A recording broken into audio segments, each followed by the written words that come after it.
Hola, querido. El texto para el mensaje de hoy está en el capítulo 9 de San Juan. Déjame leer los primeros versículos. Dice así: Al pasar Jesús vio a un hombre ciego de nacimiento. Y le preguntaron sus discípulos diciendo: Rabí, ¿quién pecó, este o sus padres, para que haya nacido ciego? Respondió Jesús: No es que éste pecó, ni sus padres, sino para que las obras de Dios se manifiesten en él. Me es necesario hacer las obras del que me envió, entre tanto que el día dura, la noche viene cuando nadie puede trabajar. Interesante. En los tiempos de Cristo, las personas pensaban que la enfermedad era una especie de maldición que los hijos recibían por causa del pecado de los padres. O que la enfermedad también podría ser una maldición que el propio pecador recibía. Entonces, cuando Jesús estaba pasando por ahí con sus discípulos y vieron a un hombre ciego que había nacido ciego, la pregunta de los discípulos fue: Señor, ¿quién pecó, este o sus padres? Y Jesús respondió: ni sus padres pecaron, ni este pecó, sino que él está ciego para que la gloria de Dios se manifieste. Ahora, este versículo es preocupante. Quiere decir que los padres no habían pecado, él no había pecado, y el pobrecito nació ciego. Dios lo hizo nacer ciego, ¿para qué? Para que la obra de Dios se manifieste, o sea, para que el Señor Jesús haga un milagro. Entonces, para que Él haga sus obras, para que Él haga sus milagros, permite que un pobre ser humano venga a la tierra ciego y sufra toda su vida ciego, para que Él sea reconocido como el Dios Salvador. Oh, querido, ese Dios, ese no sería el Dios de amor que la Biblia presenta. Pero entonces, Jesús mismo no dijo: ni este pecó, ni sus padres, sino que Él nació así para que la gloria de Dios sea revelada. Ahí está. La Biblia no fue escrita en español. La Biblia fue escrita en griego. Y hay una palabra griega que aquí está traduciendo como ¿para qué? Esa expresión ¿para qué? En griego es iná. Pero esa expresión ¿para qué? El verbo iná, la expresión iná, también puede significar a pesar de esto, o ya que. Ahora, vamos a aplicar el ya que. El texto diría así: ni este pecó, ni sus padres, pero ya que está en esta situación. ¿Y por qué está en esta situación? Por causa del pecado, no de él ni de sus padres, sino porque un día Adán y Eva pecaron y entró el pecado a este mundo, y el pecado fue pasando a todos los seres humanos, y la enfermedad, la muerte, la tragedia, las desgracias son resultado del mundo de pecado en que vivimos. No necesariamente de tu pecado ni del pecado de tus padres, sino del mundo de pecado en que vivimos y que llegará al fin cuando Cristo vuelva. Entonces, ya que este nació ciego como resultado del mundo de pecado en que vivimos, las obras de Dios se manifestarán. Esto sí me habla de un Dios maravilloso, de un Dios de amor, de un Dios que vino a romper el poder del pecado, porque ese ciego estaba ahí ciego por causa del poder del pecado. Pero el poder del Evangelio es mucho más grande que el poder del pecado. Sabes, querido, que todos nosotros nacemos con tendencias, inclinaciones, propensiones al pecado, a un pecado, a otro pecado. Inclinaciones, propensiones, unos a la violencia, otros al homosexualismo, otros a ser mujeriegos, otros a ser mentirosos, otros a ser orgullosos. Todos nacemos con propensiones al pecado, pero el hecho de haber nacido en esa situación, vamos a decir simbólicamente ciegos de nacimiento, no quiere decir que eso es justificación para practicar el pecado. Porque ahí se manifiesta la gloria de Dios, ahí se revela el poder de Dios. Dios es capaz de tomar la vida de un hombre en esa situación de tragedia, en esa situación de miseria, y transformarlo completamente. Por eso, El Señor Jesucristo, cuando vio a ese hombre ciego así, le dijo a sus discípulos, ha llegado la hora de trabajar. Mi Padre trabaja y yo también trabajo. He venido aquí para hacer las obras de mi Padre. ¿Y cuáles son las obras del Padre? Obras de libertación, romper el poder del enemigo. Yo creo que el principal trabajo del Padre, Él sustenta este universo, Él cuida de la naturaleza, Él cuida de nuestra vida, pero el principal trabajo de Dios es romper el poder del diablo, porque el diablo llegó a esta vida, llegó a este mundo, trayendo dolor, muerte, tragedia. Y ahora viene Jesucristo, viene el Evangelio para romper el poder del diablo. Y al Hijo le conviene hacer las obras del Padre, seguir libertando, seguir venciendo, seguir gritando para el universo. El diablo piensa que ha vencido, pero no ha vencido. Y mi gloria se va a manifestar en este momento. El poder del Evangelio va a sacar a este hombre de la oscuridad. Por eso él dice, yo soy la luz, yo soy la luz. Y la luz de Dios ha venido a alumbrar a este mundo. Jesús es la luz, querido. En Jesús las cosas son claras.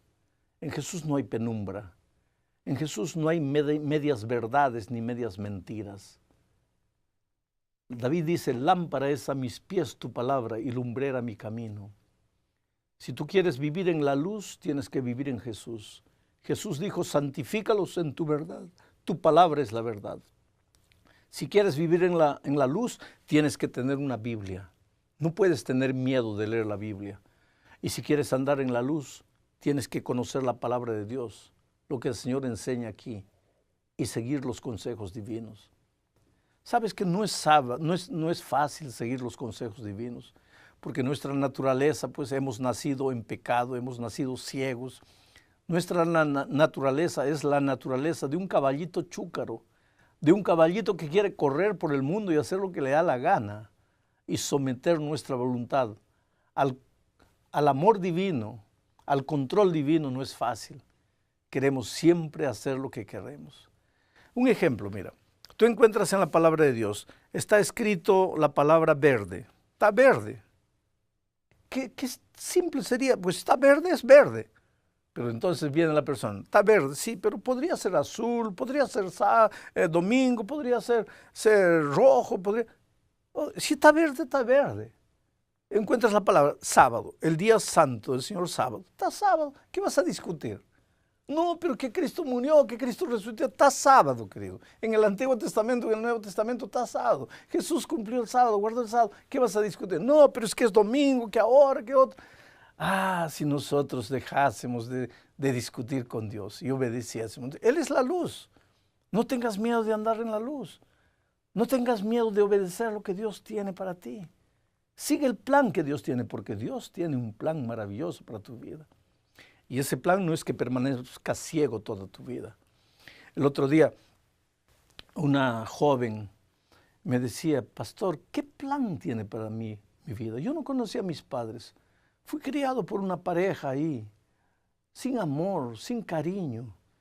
¿Cómo Dios puede tener un plan para mi vida? Pero te digo una cosa, si en este momento me estás oyendo, si estás vivo, es porque Dios tiene un plan para tu vida. Pero ¿cuál es ese plan? Nunca lo vas a saber hasta que no te encuentres con la palabra de Dios. Este es el mapa. La Biblia te va guiando, te va llevando y vas entendiendo cuál es el plan que Dios tiene para tu vida. Nadie ha nacido para ser derrotado, para vivir fracasado, para vivir en este mundo de dolor, de muerte. Tú tienes un destino glorioso para donde Dios te lleva. Que en este momento estás mal, estás en las garras del pecado, has nacido ciego. Calma, ya que has nacido así, ya que tus circunstancias son estas, el poder de Dios se va a manifestar. Y ahora, ¿qué hizo Jesús? Agarró barro, tierra, mezcló con saliva, colocó en los ojos del ciego y le dijo, ahora ve al estanque de Siloé y lávate. Y el ciego fue y se lavó y volvió viendo. Ahora, ¿qué hubiera pasado con el ciego si hubiera dicho, Señor, pero tú no eres Dios, ¿por qué no me curas? ¿Por qué tengo que ir al estanque de Siloé? Aquí hay una una verdad que tiene que ser repetida una y otra vez. Jesús va a hacer cualquier cosa por ti, querido. No hay nada, nada, nada que Jesús no pueda hacer en tu vida. Pero Jesús nunca va a entrar en tu corazón por la fuerza. Él te va a devolver la visión, pero tú tienes que ir al tanque de Siloé y lavarte. ¿Hay participación humana en el proceso de la salvación? Sí, pero esa tu participación es decir sí, nada más. Querer, porque si no quieres, ay, Dios no puede hacer nada por ti. Por eso yo siempre digo, si quieres comenzar una nueva vida, una nueva experiencia, y para tener un hogar feliz tienes que haber nacido de nuevo, 3 cosas. Primero, reconoce que tú no puedes. Mientras la humanidad y los libros de autoayuda te dicen, tú sí puedes, tú sí puedes, tú sí puedes, la palabra de Dios viene y te dice, tú no puedes. Y la vida te dice que tú no puedes. Y tus constantes fracasos y derrotas te dicen que tú no puedes. Y tu historia de lágrimas y dolor te dicen que tú no puedes. Entonces, cuando tú reconoces que tú no puedes, ya diste el primer paso para la salvación. Ahora, el segundo paso, reconoce que Dios sí puede. Tú no puedes, pero Dios sí puede. Y ahora viene el tercer paso. Si tú no puedes y Dios sí puede, ¿qué te resta? Pues ir a Jesús, entregarle la vida como estás, decirle, Señor, yo no puedo, pero tú puedes, entonces estoy aquí. Ahí viene la mano poderosa de Dios y trabaja en tu vida y te devuelve la visión, te vuelve la salud espiritual, te vuelve la salud mental. Viviste años enterrado en la oscuridad y de repente la luz de un nuevo día comienza a llegar a tu vida. Aquel día fue un día glorioso para el ciego. Ahora, la gente que lo conocía, cuando lo vio andando, viendo, no creía. Y uno se preguntaba, ¿pero no es este el que se quedaba pidiendo limosna allá? Unos decían sí, otros decían no, parece que sí. Y él dice, no, soy yo. Pero ¿cómo tú? Tú no veías, tú eras un pobre pordiosero. Sí, pero me encontré con Jesucristo y Él me salvó. Aquí hay una verdad maravillosa. Un día todos tenemos que encontrarnos con Jesucristo. Pero la evidencia de que Jesucristo llegó a tu vida es el cambio completo de tu camino. Hay mucha gente que dice, Jesús cambió mi vida. ¿Y qué cambió? Cambió tu cabeza, tu manera de pensar, porque tú antes pensabas que era domingo, ahora piensas que eres sábado. Antes pensabas que era azul, ahora piensas que eres rojo. Y ahí dices que cambió tu vida. La vida, cambio de vida no es cambio de pensamiento. Manera de pensar cualquiera puede cambiar. Pero el ciego cambió de vida. Cuando tú cambias de vida, las personas se preguntan, ¿será este? ¿Este será el mismo? ¿Ese peleador? ¿Ese borracho? ¿Ese drogadicto? ¿Este es el mismo? Y ahí tú vas a decir, sí, yo soy el mismo. Porque el Señor Jesucristo me ha cambiado. Hay otra verdad aquí. Cuando tu vida cambia, tú no te das cuenta. Cuando tu vida cambia, los otros se dan cuenta. Yo siempre digo que cuando alguien piensa que su vida está cambiando o que su vida ha cambiado, es porque no ha cambiado nada. Pero cuando las otras personas te miran y dicen, ese ha cambiado, es porque ahí está cambiando. ¿Y sabes por qué? Porque, queridos, hay algunos que son santos en su propio concepto. Son buenos cristianos en su propio concepto. En Río de Janeiro está la famosa estatua del Cristo Redentor. Es una estatua enorme.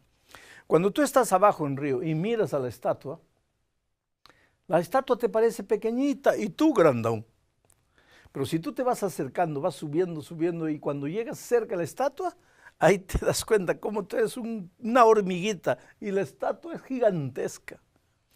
En la vida cristiana es así. Cuando tú estás lejos de Jesús, tú piensas que estás bien. Oh, porque no comes esto, porque no haces esto, porque no entras allá, porque no haces esto. Tú piensas que estás bien, porque estás lejos de Jesús. Pero a medida que te vas acercando al Señor Jesucristo, tú te ves cada vez más lleno de defectos, más lleno de errores. Aprendes a confiar únicamente en la gracia maravillosa de Cristo, ya no en tus buenas obras. ¿Quién se dio cuenta que el ciego veía? Las otras personas. Su actitud era otra, su rostro era otro, todo era diferente en él. Tú sabes que hay familias que se dicen cristianas y viven peleando, gritando uno al otro. Ahora, una familia que dice que es cristiana y que vive gritando, peleando entre ellos, insultándose, agrediéndose, haciendo escándalo.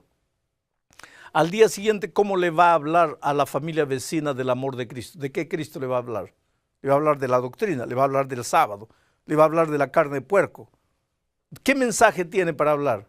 A no ser conceptos. Pero una persona una familia que peleaba, que discutía, que se insultaba, que gritaba, encontró a Cristo. La vida cambió. Ahora todo es diferente. Y esa persona busca a su vecino. Y su vecino cree. ¿Sabes por qué? Porque el propio vecino va a decir, vecino, yo creo en lo que tú me estás diciendo, porque yo te conocía. Yo sabía quién eras. Yo veía cómo vivías y ahora tu vida es diferente. Entonces, háblame de la Biblia. Enséñame de Jesús. Yo quiero aprender porque yo quiero ser como tú. Ese es el poder de una vida transformada. Y nosotros necesitamos que nuestros hogares se hagan hogares donde la vida de cada miembro de la familia ha sido transformada. Y ahí vuelvo a repetir, Cristo tiene que ser la columna de la familia. Y para que Cristo sea la columna de la familia, cada miembro tiene que tener en su vida a Jesús como la columna de su vida. El culto matutino, el culto vespertino tiene lugar, tiene un lugar importante, pero eso no es la vida devocional de cada miembro. Cada miembro de la familia tiene que tener su propia vida devocional, además del culto familiar. El culto familiar tiene un propósito de unir a la familia, pero el culto personal tiene el propósito de unirte a ti con Cristo. Y el resultado de tu unión con Cristo será que tendrás una familia armoniosa, una familia linda, una familia que vivirá feliz, entendiéndose mutuamente, ayudándose mutuamente, extendiéndose la mano mutuamente. A lo largo de mi vida he encontrado tantas historias de vidas transformadas. Allá en Perú teníamos un bautismo. Habían 6 personas para bautizarse. Las 6 personas vestidas de blanco, listas para el bautismo. Y de repente escuchamos allá afuera gritos, una voz alterada, una voz violenta. Y una señora de las 6 que estaban listas para el bautismo comenzó a llorar. Se veía que estaba con miedo. Y entonces todos nos comenzamos a preguntar qué es lo que pasa. Yo estaba ahí en el púlpito mirándola y mirando afuera y apareció un hombre corpulento, alto. Y entró, ¿dónde está mi mujer? ¿Dónde está mi mujer? Y la agarró a la pobre señora por los cabellos y la comenzó a arrastrar. Era una ciudad pequeña, un pueblo pequeño. La comenzó a arrastrar por los cabellos. Y en la calle, la pobrecita con túnica del bautismo, lista para el bautismo, ahí corriendo, el otro jalándola del cabello.